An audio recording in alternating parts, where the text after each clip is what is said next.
G'day and welcome to the farm. Today we're talking You've Married the Farmer, Now What? And my guest today is Amy. Welcome, Amy. Hi, thank you for having me.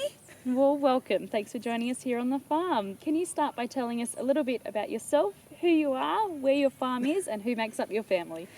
Thank you. My name is Amy Cruickshank and I'm from Gilgandra, just outside Gilgandra, on my husband's family farm with his parents, and we are cropping cattle and sheep.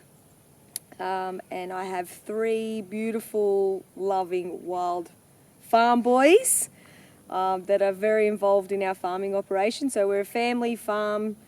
It's just us. We don't have anybody else, and we seem to make it work. That's good. But don't think there's anything else in my introduction. We're going to take a pause in today's interview to give a shout out to a sponsor. Today we're talking about CGC Design and Photography. If you are looking for a brand overhaul and you're looking at social media scheduling, social media, branding and marketing, then they are the person to reach out and ask for some questions and do the job. They're well worth spending the time and the money with. Dakota is a mum, a horse lady, and a fantastic business owner. It is her in the business. She's great at communicating, and you may have noticed for season 2 that our channel and our branding, especially for our Instagram page, has changed. This is all thank you to Dakota's long, hard work, and we wish her all the best. I'll leave her details in the description below. Now let's get back to today's interview. How long have you been on the farm? I've been on my husband's farm for, we've been married 10 years, so 15 years. Yeah, so 15 years I've been on his place. But I'm a farmer's daughter, so all I've done is just leave one lot of farming to another lot of farming, really. Tell me about growing up. So I grew up on a very large cropping place up at Rowena, so sort of out near Moree. Yep. So large cropping. We did have a few cattle, but that wasn't the predominant enterprise. Cropping was our main enterprise. Lots of cereals. We did do a bit of irrigation at one stage, but yeah, amazing childhood. A small community. We were the first on the bus, last off the bus, and our little school bus only went through paddocks. Yeah. So every kid on the bus had a gate until we got to our tiny little one-teacher school. Yeah. So it was kindergarten to year 6, all in one classroom. We did get 2 teachers at one stage, which was lovely, but amazing. We had motorbikes. We could drive all the machinery. We were heavily involved in everything to do with our farm. Learning to cook for everybody, and we had backpackers from all over the world would come and live with us and drive machinery. So you met the most amazing people. It was 140 kilometres one way to town. Yeah. So you only went to town once a month. So it was very exciting. You had to get dressed up to go to town. You put your dress on to go to town. Because you had your good clothes and your farm clothes and school clothes. So I loved it. I thoroughly enjoyed it. I have to be out in the open. I have to be, out in it. Being in the city or in town, I appreciate it, but it's not somewhere that I could live. Yeah. So it was a wonderful upbringing. It sounds like it. Definitely. So tell me about meeting Chad and moving to his farm for the first time. So it is a bit of a funny story. Chad and I were actually set up at a blind date family barbecue. So it was one of those highly embarrassing situations that all of the family thought was really wonderful and that it would all be marvellous. But it's turned out beautifully. But it was one of those, he couldn't believe that he'd been set up, and I couldn't believe that I'd been set up when it all sort of happened, like in the movies. Everyone went silent and it was, hello, and we were like, no, hi. I'll see you later. Yeah, let's just go back to the barbecue and what we're doing. And anyway, it's all worked out. We became friends, and then we started dating. We did the long distance thing for a little while. I was down in Wagga when we first met. So I eventually got the transfer with the company I was with to get back to Canamble. So I was there for a while. Then I was able to get to Gilgandra. Eventually, it's like most females that move out to the farm, it's you've got to wait to change jobs and find houses to where you can live and where you can sort of work it out. So it was that, it's a timeline of events of what before you can get to where you need to get to. And what was the living circumstances when you first moved to the farm? Well then, it's I was really enthusiastic because I was always like, okay, yep, it'll be fine, we'll fix it up and we'll make it work, and then it won't be long and we'll make it better, or we'll get a new house. Or so we went to his grandparents' house, which we still live in. It's over 100 years old. Yep. So she's had a lot of love, but she's needs lots of love. Yes. It's a bit of a higgledy-piggledy house, and we all fit in it. It's fine. It just, it needs lots of love. We're still in it. And we hopped in. Put it this way, when we moved in, I had to put a pressure cleaner inside to clean the walls. Is that all the dust? All the dust and all the years and all the cobwebs of... no one had lived there for quite a while. So no, we got in, we got settled. And I was working full-time in town. Chad was flat out. So it wasn't we weren't really worried about that at the start. It was just, we were living there, we were a couple, we had, living on the farm together and... All the good feels. Yeah, exactly, all the good feels, and it wasn't, you weren't making all the grand plans for the future or anything like that yet. It was just like, let's just see how we go. So we're still in that house, but we have done a bit to it to keep it going while our family's young, but you never know what the future holds. Yep. And how far is that from the main homestead? There's 3 kilometres. Yep. So, which is lovely. So, Chad's parents are up one end, and then we're sort of across the other side. But our house is where the workshop is and the cattle yards and where all the main things are. So ours is the main hub where we are. Yep. And his parents are further up the road. But I'm truly blessed to have grandparents who live on the same farm and to have their help all the time, and for my kids to have that connection with their grandparents every single day of their life. Yep. So it is nice. It has its moments. Everybody has that time where you think, I don't want to see anybody or I don't want anybody around, but actually it is nice. Especially when you need it. Exactly. So it is I'm very blessed in that way, that it works out that way. So So having your 3 beautiful wild boys, as you described them, so close to the yards and the machinery shed, tell me a little bit how you make that safe for them on an everyday basis, being around that machinery and the shed and the yards. Yeah, it's some days it was really hard, and we had to really teach our boys. Obviously, we had a yard, the fence around the house. Sometimes it wasn't. Sometimes they could escape that. Also, thank you to cat heads. Yes. We could only mow to a certain area. Then after that, there was cat heads, and if they made it through that, like amazing. Obviously, you're going to escape. The cat heads would pull them up unless they put their boots on. But it was a lot about teaching them whilst I was out in the shed with them or out on the farm with them. If there's moving machinery, you stand away, you stand still, make yourself tall, make yourself be seen, wave. Be seen, be heard. Yeah, be seen, be heard. Stand next to a shed, move away. Always stand still if there's vehicles driving around. Don't run. Yeah. It was all those things. And the boys have always done pretty well in that instance, asking to climb on a machine.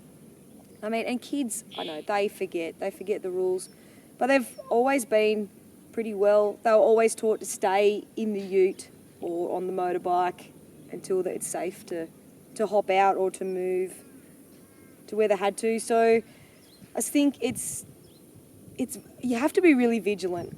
And as mothers, we already have eyes in the backs of our heads anyway, even just within the house. But I think rural mums you really have to have this extra sense of, okay, yes, there's moving machinery, there's moving animals, there's where's my kid, where's the other adults, I think, and you can only do it for a short amount of time, Yeah. but each year they get older and more educated.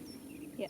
It's not as tough, but I have had plenty of times that it's not gone so well. I will share one story. Charlie, my eldest, was, he must have been about 3. Yeah, I think he was about 3.5, and that's when I had my next son, Jock. And I'm inside, and I'm only home from hospital, not very old, and he's not very old, and I'm in there and I'm feeding this tiny baby, and I was really tired, and Charlie was outside, and I thought the gates were closed, but out of the yard. But anyway, I could hear this kid going, "Mum, Mum."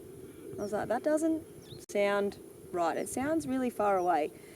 Anyway, I'm looking out the window. I'm like, I can't see him. So I've pulled the baby off the boob and put him on the floor, and I've run outside. And as I'm running, I can see he's on top of the fuel tank. He climbed all the way up top of the fuel tank. I was just standing up there going, "Mum!" And I was going, I can't get back down. yeah, exactly. This child is stuck up on top of the fuel tank, and I've left a baby on the floor inside, probably crying now, but he's safe on the floor. That's fine. All these older mums told me, man, just put them on the floor. They're fine. They will be okay on the floor.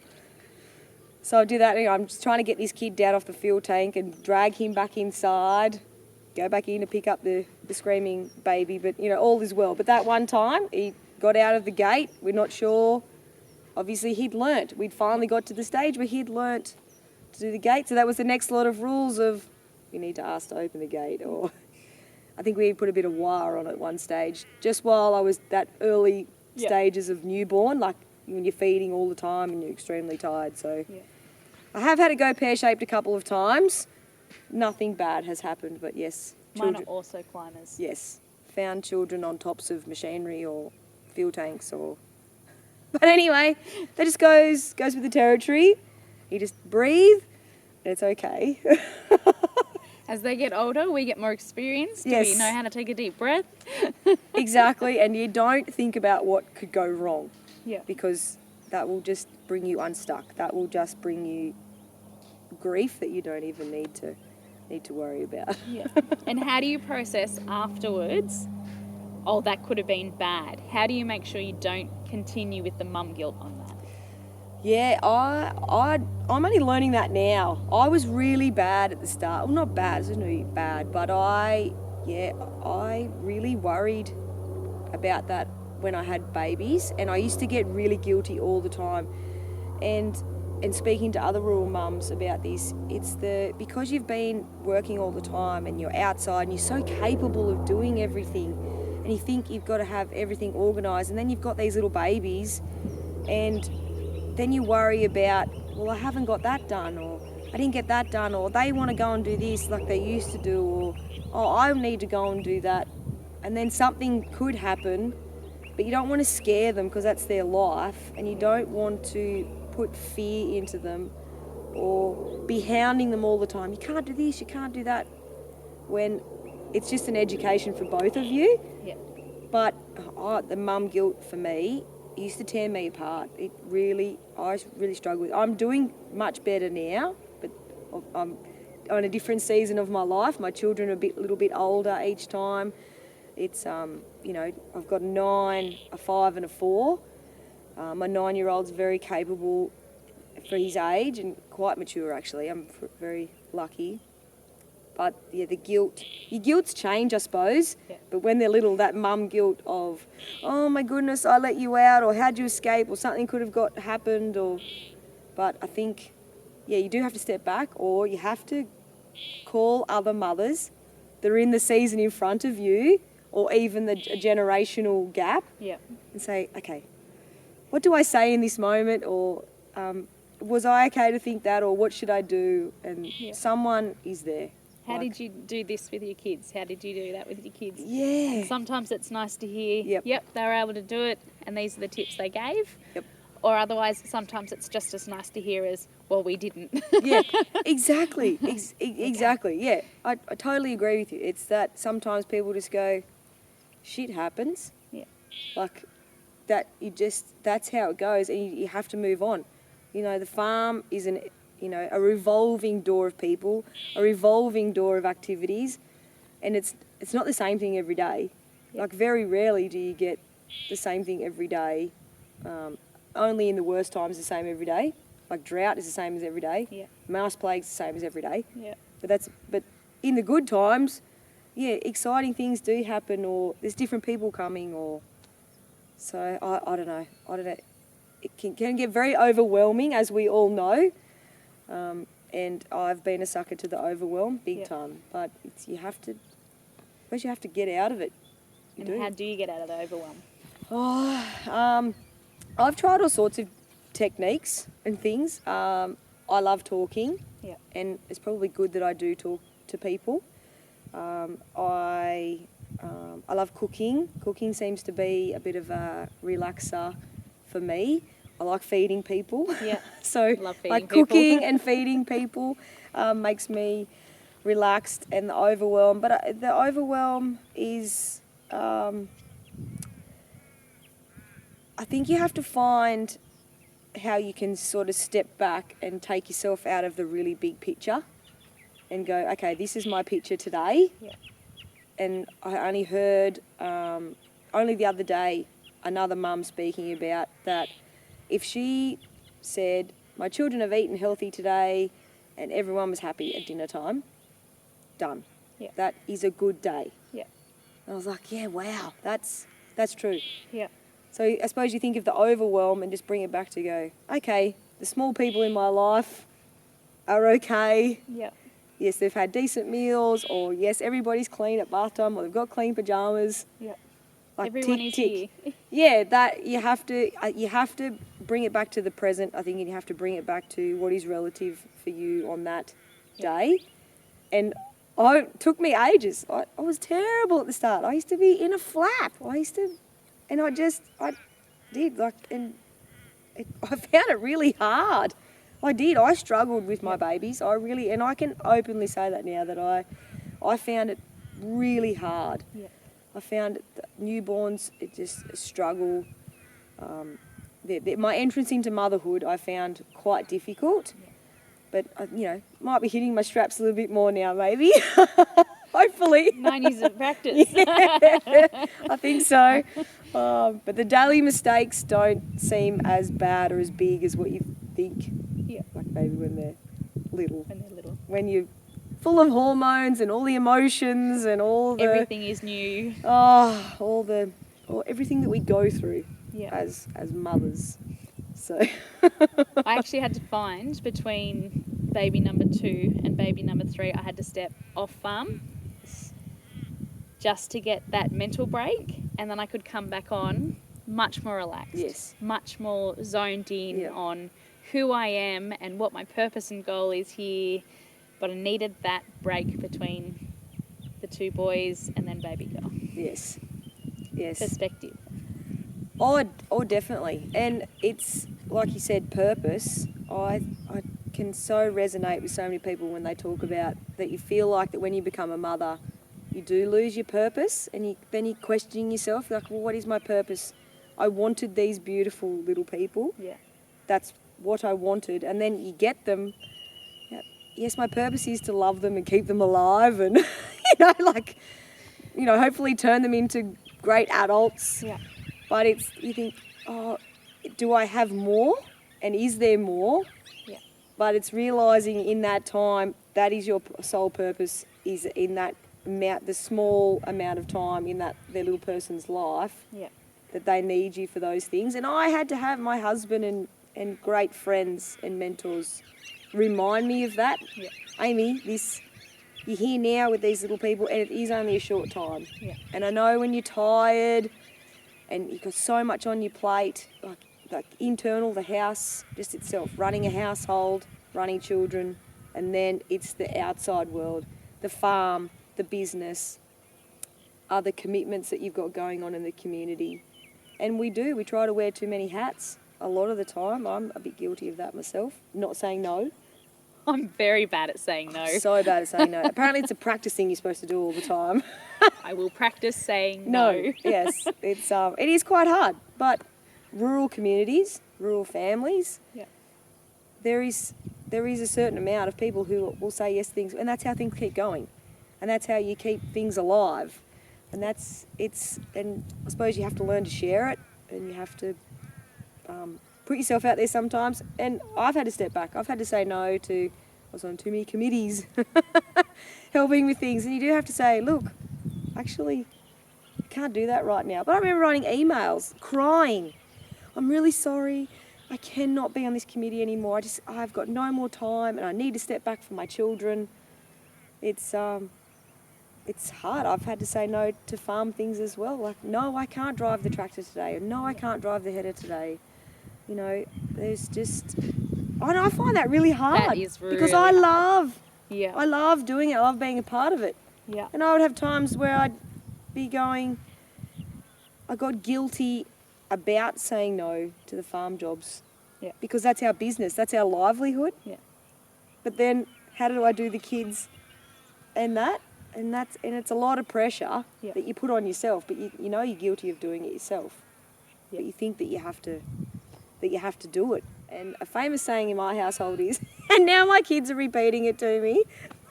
Obviously, I used to say it a lot. He used to go, "I'm not an octopus." Like, that was my saying, because, you know, a kid wants you there, or I need a drink and I need something to eat, and can you put my socks on, and where's my bag, and where's my boots, and where, you know, that tractor that's missing one wheel and the cab's off. Have you seen it anywhere? Because I need it right now. And I say, I'm just not an octopus, just right at this moment. Can you? And my 4-year-old has been throwing it back at me. Yeah. I know you're not an octopus, Mummy, but have you seen this? And I go, oh, darling, bless you. Yes, I love you. Yes, I'm not an octopus.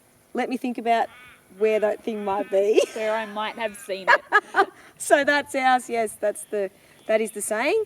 Because I used to think that I could be the octopus mother. Yeah. I could have this going over here. I could have that going over there. And I went, no. Not anymore. Not at the moment. Just do 2 arms. And was that a piece of advice that was given to you, or was that something you had to come up with yourself? I must have come up with it myself. Yeah. I can't remember someone saying it to me, but it was probably watching some kid show, or it must have been a book or something. But I remember the saying, because I think I used to be saying, you know, you've got 2 hands, and then you had 3 children. Yeah. Like, you've got 1 children's fine, 2 children, you've got 2 hands. Yeah. Then 3, like, I've got a child I can't hold on to, or I can't, like, I'm out of hands. And I think that's where it came from. Like, okay, not an octopus, kids. Yeah. I have 2. That's it. And was there any advice given to you before you moved to the farm, or once you're on the farm, that you reflect on still today? That it's adjustment. It is adjustment. Even coming from a farming background myself, and being a farmer's daughter and being involved in agriculture most of my life, it's still the quirks of how another family runs a farm, and what they expect to be done, the times that they eat morning tea, or what you have a cooked lunch, or, you know, it's those types of things. Like, I remember, you know, with Chad, before we were married, and we were harvesting, and he said, you go and jump in that header and I'll jump in this one, and off I went. And I remember him calling me going, what are you doing? I said, well, I'd go that way and I cut blocks this way. No, we do it this way. Yeah. I went, oh, I just forgot to ask. Yeah. And he forgot to tell. Yeah. Because he knew what I was capable of, and I know what he's capable of, but we forgot to have the conversation of, oh, you've been taught that way and I've been taught this way. Hang on, do we work it out together? Yeah. And it was funny, but it was just, we hadn't thought about those types of things, or, what type of lunchbox you pack, or which way do you drive this, and I was used to go. That was just, but theirs was not as flat out. They didn't want to. That's not what they wanted to do. Yeah. They're still busy, but it was just a different way that I had been told. And I went, oh, okay, that's rightio. We need to have these conversations. So, and we would butt heads a few times. and there's just the communication breakdown. Yep. Well, I suppose not a breakdown, but it's the communication of, oh, okay, because it's that assumption. Yep. He assumed because I knew how to drive things and work the farm that I would just do it the same way as him. Yeah. And I assumed that he would do the same thing the way as my dad did it. Yeah. The way that I'd been taught. So that, that was that adjustment period. Oh, I suppose not a period. It's still happens. sometimes. I still do something and he goes, "What are you doing?" Well, that's the way I was taught to do it. But we haven't done that in years. Yeah. Well, anyway, I'm doing it that way. You want my help or I'll buy? It's the same as me and Yeah. livestock. I still do it that way. You know we don't do it that way. Yes. Oh, I just had a moment. Exactly. Yeah, exactly. Yeah. Autopilot's a hard thing to break. Oh, so true. So true. Was there something that you found to be the biggest barrier when you moved to the farm, or something that was surprising about the farm? Maybe the way that their routine of things was completely different to my life. Oh, and I'd always grown up having staff. Yep. Not staff in the house. Sorry, I mean like workers, like farm Helping workers. with the crops. Yes, we had a butler and a maid. Not. But yeah, there was always people there in the busy seasons. It was always extra drivers for this, that, and everything, and then people there all the time. So I suppose I was used to communicating with other people working on the farm and the seasonal workers. Then to come to a farm that is wholly solely family, and how within themselves they all knew what was going on, and I'd be going, okay, what's the jobs today? Yes, it was. There's the difference in when you're used to having a job list, or not a job list, but something, tasks that were completed that day or for the week, or things that we need to check those fences, or we need to get these machines ready, or these trucks need to be loaded, or so forth and so forth. But them being the family unit that they were or are, is they sort of had this unspoken thing between them. They just sort of knew what was going on. Like his dad had his things to do, and Chad would have his things he would do, and his mum was on farm and off farm. She'd work off farm as well. So the times that I was on the farm and working and wasn't at my town job, I'd be like, hey guys, what are we doing today? And they'd just sort of take off or jump in, and I'd still be down the track or something like, what are we actually doing today? Like, what tasks are we completing today?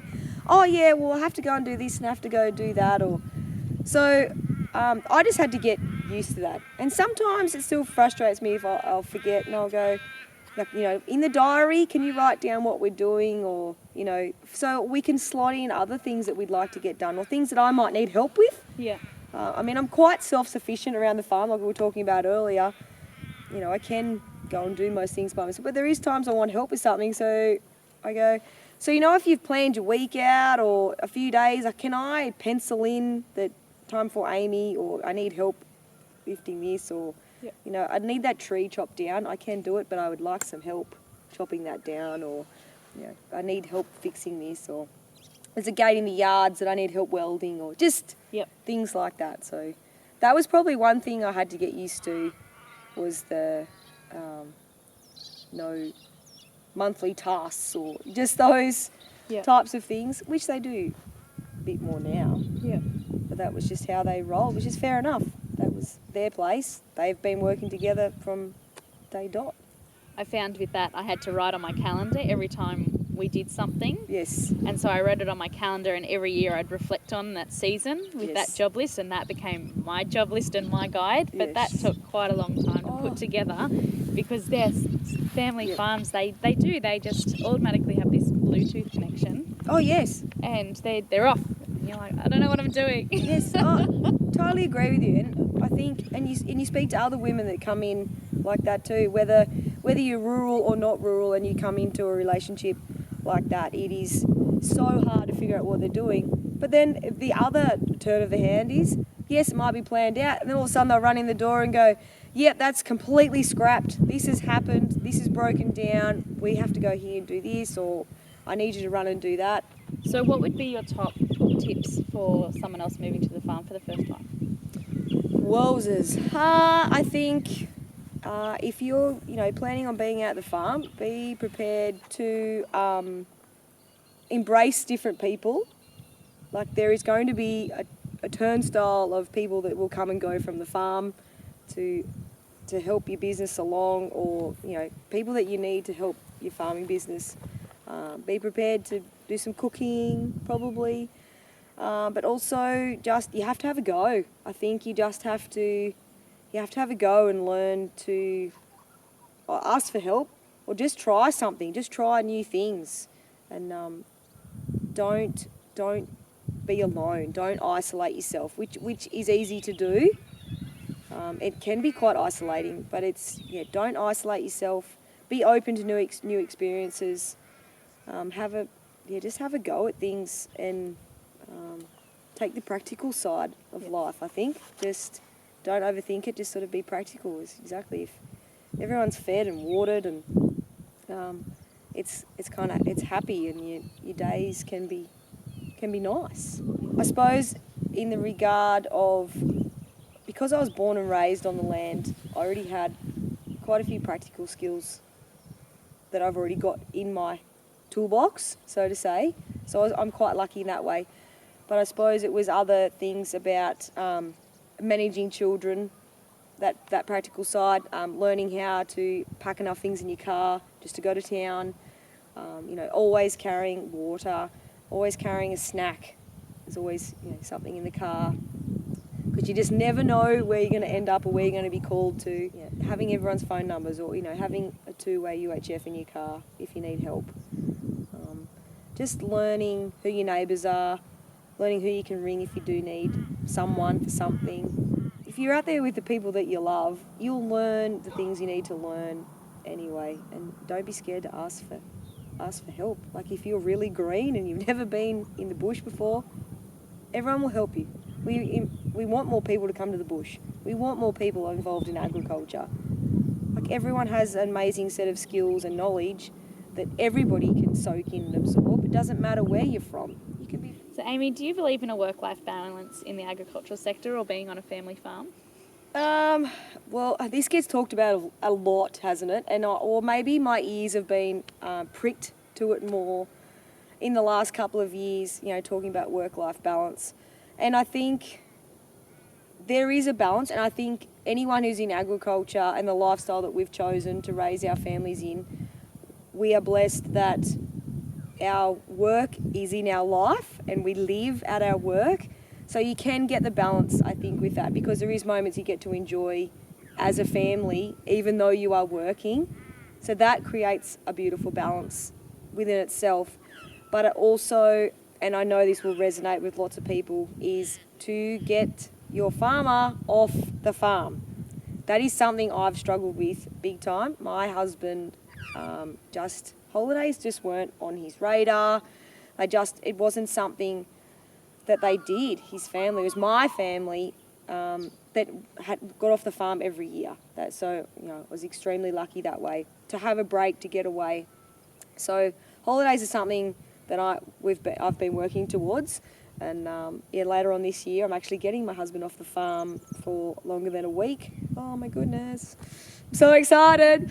That is hard. So I think, as in the work-life balance, as in managing mental health and stress, you do need to remove yourself from your life on the farm. I think that is really important. It gives you perspective about what's important to you, some goals you might want to achieve, but it's also broadening the horizons of everybody in your family, exposing your children to different areas, or exposing them to the city life, or exposing them to, beautiful forests and things that they might not see. That became really prominent for us during the drought. Drought was really tough, as a lot of people know, and everyone had their own different situation, what was happening in the drought. And some people, it affected people on so many different levels. And my husband had to leave the farm during the drought. We had to have off-farm income. And that was a really hard decision. That was tough, that he had to leave. And I stayed home with two little kids, and with his parents. So we, trying to keep the stock alive, water, and you know, a lot of people know, it was horrible. It was just horrible. It was so depressing. And all of our mental health took a massive dive. Myself, and my husband, you know, and people still don't want to talk about it, but we need to talk about it. And I think awareness was arised during that time. But for your livelihood to be affected that much, and for your husband and the father of your children and the, you know, the one who plans the farm, like, does what we need to do, he had to go away and work.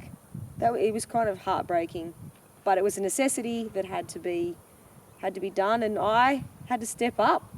I had to find more strength to get through those days, and and I know now that because we survived that, and because we made it through that, now I think it's made us stronger, you know, and it's more resilient.